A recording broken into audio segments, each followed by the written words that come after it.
What is up, guys? It's your boy Idris B, and today I'm going to be doing a review of this guy, the 2019 iPad Air.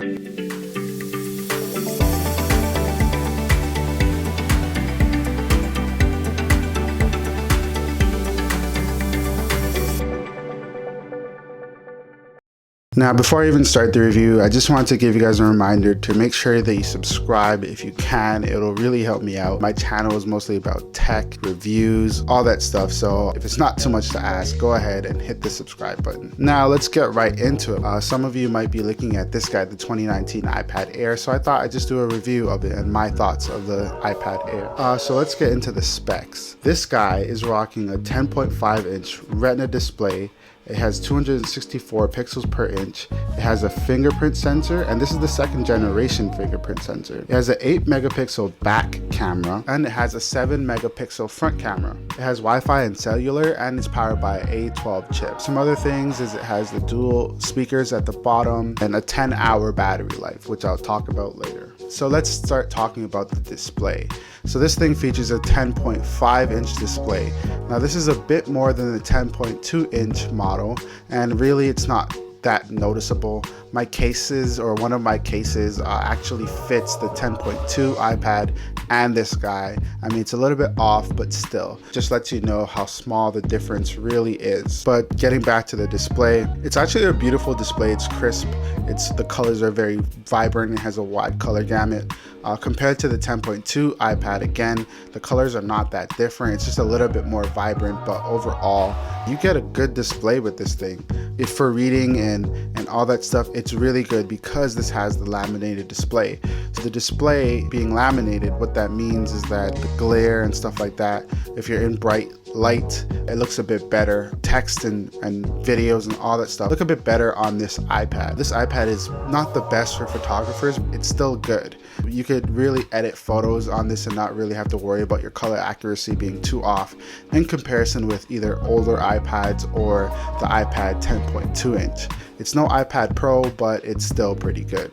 I enjoy watching movies, reading books, and all that stuff on this with no complaints. Something that I should mention is that there is no gap between the front glass and the display. So that means that the icons, it looks like you're actually clicking an icon as opposed to on the iPad 10.2 inch where there's a bit of a gap and you can notice it. But this one really comes right up to the screen here. It's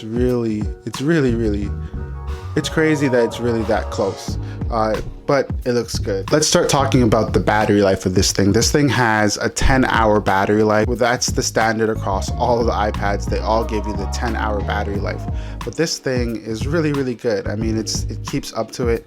I'm actually getting around 10 hours of battery life if I'm playing video games or if I'm watching movies or playing video games. So that's actually pretty good. You could take this on a road trip or something like that and not have to worry about this thing's gonna die on you. Obviously, you need to carry the cord, but yeah, this thing is actually really long lasting, and that's something that we've come to expect with Apple products. My criticism, and it has nothing to do with the battery, but the charger that they give you to charge this thing is absolutely atrocious. It's really small. I mean, I could see myself ripping it apart. Apple chargers really need to be upgraded for 2020. Please, Apple, if you're listening, upgrade your chargers. I had to go ahead and pick this charger up from Amazon.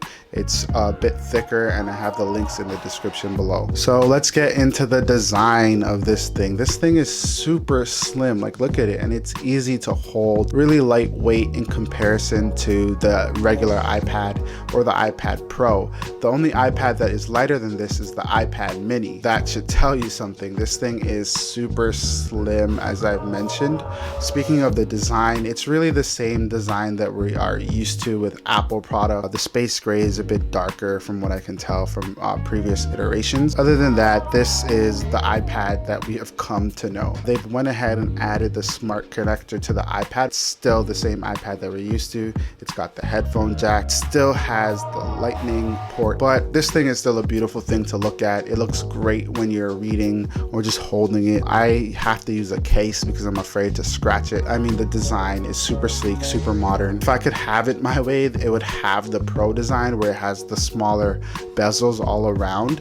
This thing has some thick bezels that we're used to. Some people don't mind it because when they're gripping, they like to grip onto the sides here. But for me, I just kind of wish that it had more of the Pro design. I predict that Apple's going to be doing that coming up soon. As soon as I took it out the box, I noticed that this thing is a lot lighter than the 10.2 iPad that I reviewed the other day. So that's a big benefit. It's called an Air, and you get the Air feel of it. It's really light, 1 pound here. Let us talk about these cameras. So camera at the front here is a 7 megapixel camera, and at the back we have an 8 megapixel camera. There's no camera bump, which I really like. At the front we have the 7 megapixel camera, which is upgraded from the 1.2 that you would have got with the old iPad or the iPad 10.2 inch that came out later this year. The camera is actually pretty good. The front camera, I mean, for what it is, if you're going to be using FaceTime, then you'll have no problem with this. If you're going to be using it for photography work, then you might want to switch to something else, particularly the iPad Pro, and that's still stupid. Please don't do that. Just use your phone or use a DSLR or mirrorless camera, something like that. It's a lot better than this. Let's go ahead and take a photo with it just so you can see the quality of it. And I'm gonna go ahead and grab my model here. Here's my model, Yorkie the York dog, and I'm gonna take a photo with it just like this. I'm gonna take a photo with it. Go ahead and press this button. And yeah, let's look back at the photo if you can see it. So this is how it looks out of the back camera here. It is what it is. This camera is for scanning documents. That's what you should use it for, or FaceTime calls, but please do not use it for any other work. I'm not complaining that this doesn't have the best cameras just because everybody looks goofy using a iPad as a camera, and I will never do it, but yeah, I wouldn't recommend you do it either. So let's talk about the chip that is processing it all. That is the A12 chip that you get with this guy. What can I say? It's speedy. It's a lot better than the A10 chip. Can you really notice the difference? I don't really, but what I know is that this thing will last 4 more years at least, whereas the iPad 10.2 just has about 2 more years in its life before it really stops getting iOS updates and starts showing its age. It loads apps pretty fast. Games are a breeze to play.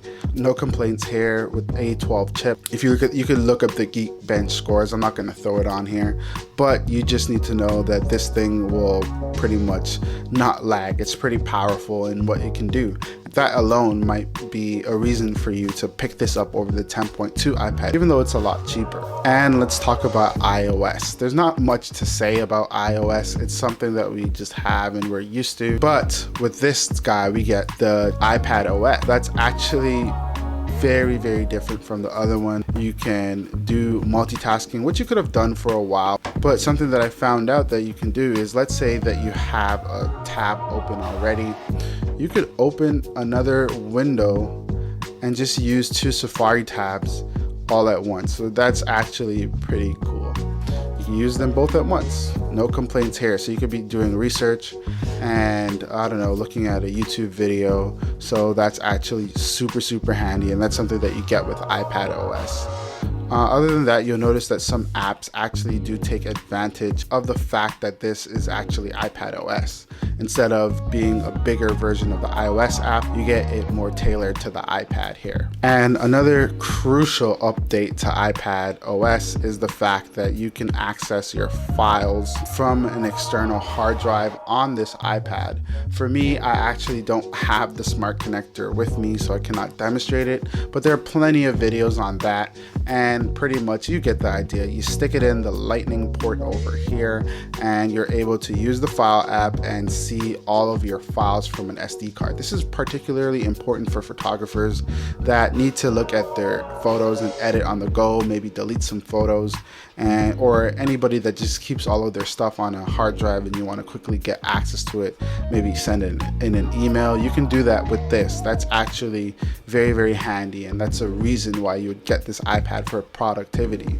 That's what we get on an iPad. That's where we are now, and it's not a bad system by any means. It's very simple and it works for a lot of users. So getting back to the connectors here, This iPad, when it was released, was the only other non-Pro iPad that actually featured the smart connector here. So that means that you could use Apple's smart connector on this device and type away as you go. For me, I don't have it, and I don't think I plan to get it because I'm always going to use my MacBook Pro for typing and getting things done. Just the fact that you can have it is a benefit. And I do want to say that the 10.2 iPad actually also has that feature, so you might want to look at that if you're trying to save. Again, this works with Apple Pencil, as many new iPads do, and I mean, if you're an artist or if you're someone that absolutely needs a stylus, go for it. For me, not for me. So let's talk about what I don't like about this thing. Now, I do not like the fact that this is not USB-C. I really wish that this was a USB-C iPad, just because this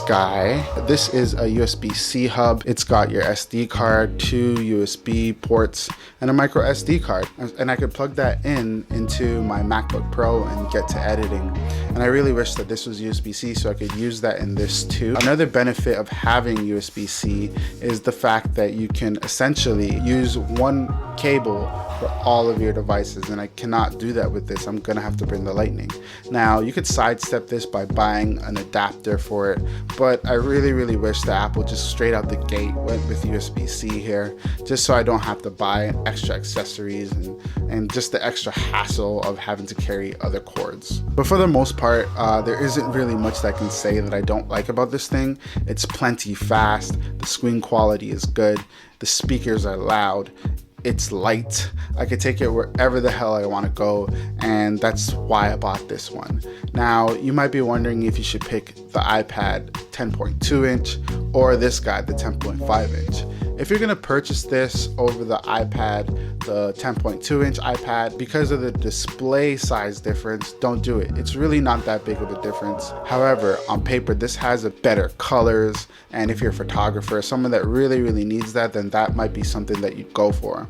For me, I'm a photographer, so I'm gonna need this. And also, another reason why you should pick this up over the 10.2 inch iPad is, again, because it has the 812 chip. That's going to give you a lot more years, whereas the 10.2 inch iPad that came out this year is really going to have about 2 more years of updates, and then it's going to start to show its age. With this one, 4 more years. And other than that, the display, as I mentioned, does not have the gap there. So if you're somebody that draws or an artist, you might want to take advantage of that. That is it, guys. I mean, what we got is an iPad here that is super thin and very useful to have. I highly recommend this one if you have a bit more money. Other than that, you could go with the 10.2 inch and be fine if you wanted to browse, watch Netflix, I don't know, read some things. Then I don't see why you wouldn't go with that one. But if you do have the extra money to spend, you might want to go with this one. So that is it, guys. Do not forget to subscribe. Let me know what you thought about the video in the comments below. I'm going to see you guys in the next one. Peace out.